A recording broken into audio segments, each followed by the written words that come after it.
And I'm back again. I forgot the other reason why I flood the paint onto the window.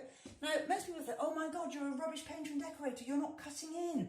But you know, if you're putting on 1 primer and 2 top coats, to cut in meticulously 3 times like this, and you go around making sure you don't get it on the glass, it's really slow and more time consuming. And then you might still have those little gaps. But if you just whack it on, flood it in there, do you know how much faster you can work? And all that time that you've saved, I know you then have to scrape that off afterwards, but you get a beautiful new crisp sharp line, make your paintwork look fabulous, and that only takes a fraction of the time compared to cutting in 3 times. And sometimes water-based paint actually takes 4 coats overall. Sometimes it is 3 top coats and 1 primer undercoat. So yeah, don't be scared to look like a bodger, because there's a reason behind why we're doing this. And then your work will look better than the actual real bodgers. Another top tip. I hope you're remembering all of these.